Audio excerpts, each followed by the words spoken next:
So for more on the week that almost is complete, we join our NFL front office insider, Mike Tannenbaum. So let's start with the Bucs, losing 3 of their last 4. They're the 6th seed in the playoff picture. The window is not long for Tom Brady just by virtue of his age, maybe another year or 2 after this.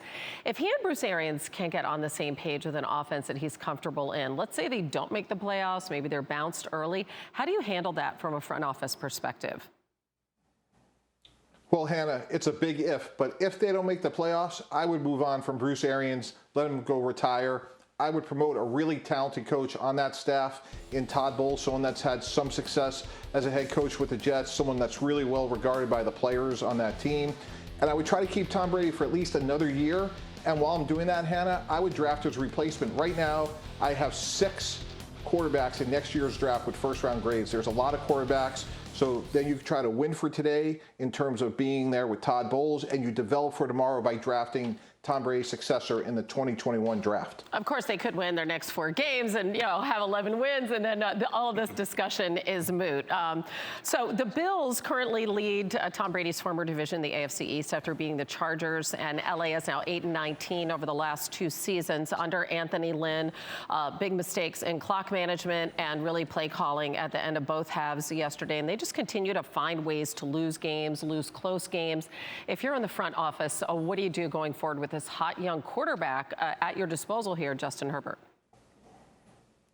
Yeah, Hannah, I think that's the key part right there is the hot young quarterback. Anthony Lynn's only 1 game under 500 as the coach of the Chargers. They're developing a young quarterback who's under somewhat of an unusual situation given the fact that Tyrod Taylor was supposed to be the quarterback. I think the problem's on the other side of the ball on defense.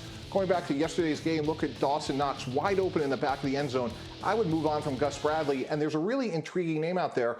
ESPN Zone, Rex Ryan. Rex Ryan, Anthony Lynn, myself, we all worked together at the Jets about a decade ago. Those 2 are very close, and I think Rex could come in and energize the other side of the ball. And again, they're developing a young quarterback. I think you have the head coach, you have the quarterback in place, you bring in a new defensive coordinator and go from there. Yeah, certainly an attractive job for any coach on that staff with Justin Herbert in the fold. Meanwhile, last night, the Bears get just blown out by the Packers. They lose their 5th straight after that 5-1 start. How do you think this slide could impact the futures of Mitchell Trubisky, head coach Matt Nagy, and GM Ryan Pace, who drafted Trubisky in Chicago? Hannah, we're staying with the theme of the quarterbacks. And if you go back to 2017 and the draft, the Chicago Bears are sitting there with the 3rd pick in the draft. They could have taken Deshaun Watson or, of course, Patrick Mahomes, but instead they trade up for number 2. They take Mitchell Trubisky. They change head coaches. And Matt Nagy was brought in to develop Mitchell Trubisky. That hasn't worked. They brought in Foles. That hasn't worked either. And because the quarterback hasn't worked, the head coach hasn't worked, and the GM made that decision, if this doesn't get better, all 3 could be in jeopardy because they've had multiple opportunities to fix the quarterback position. So the rest of the season is really important to the Bear organization.